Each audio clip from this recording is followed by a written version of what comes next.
So this one again is really important considering I was almost kidnapped by Danny Heinrich. So I said from Danny's house being demolished, what did disturbing notoriety mean?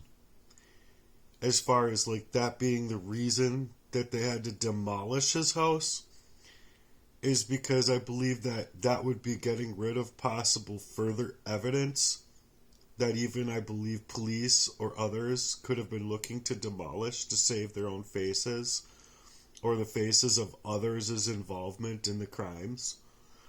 Because I don't think that Danny Heinrich was a lone wolf, is what I'm suggesting. I'm thinking he had partners, he had people protecting him. That's what I think.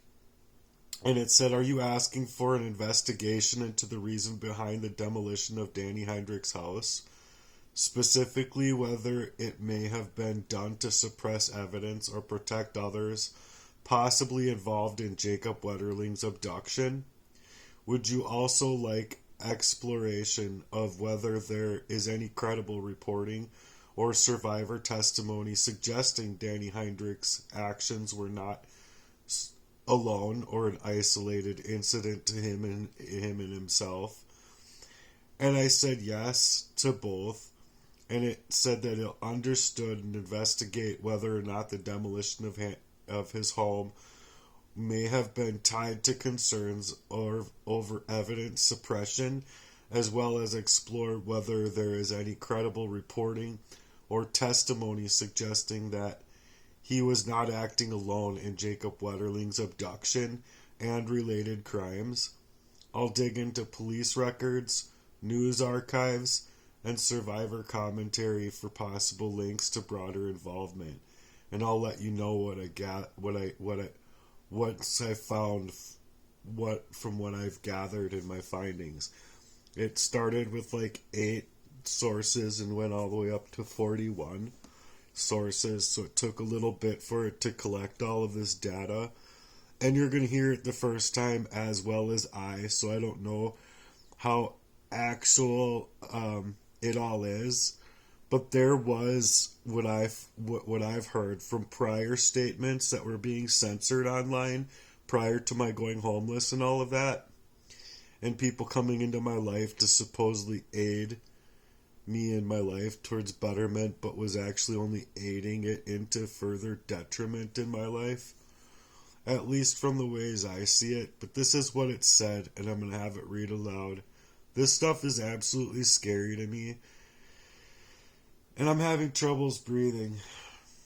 So I'm eating some Chex Mix, and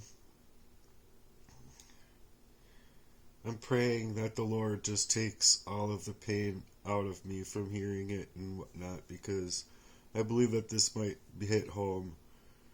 In which case, I hope it does, because I deserve to be freed from this abuse after 44 years, yo.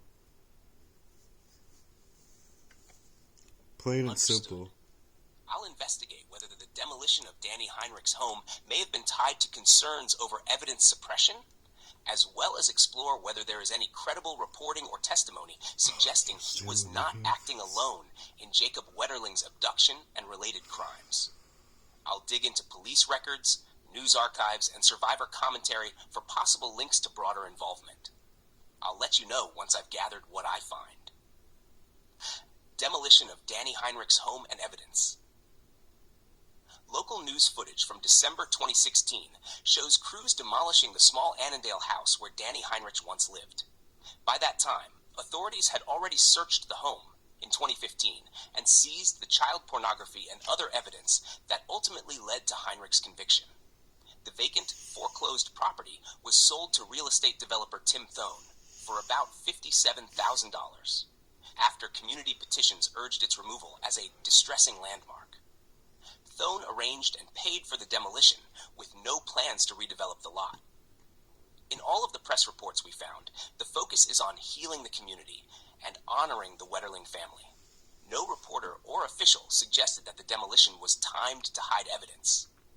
On the contrary, journalists noted that investigators had found the break they needed from the 2015 search before the the house came down. We located no law enforcement statement or credible news story questioning the timing of the demolition or implying any evidence was destroyed in the process. Investigation review and allegations of other involvement. By contrast, when law enforcement revisited the Wedderling case years later, officials publicly acknowledged only investigative failures, not conspiracies.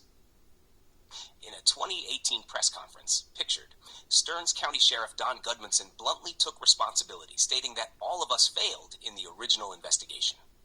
He described how key leads and suspect connections, such as a January 1990 tip, were missed or not pursued. Crucially, he did not allege any accomplices. Every official account emphasizes that Heinrich alone was responsible.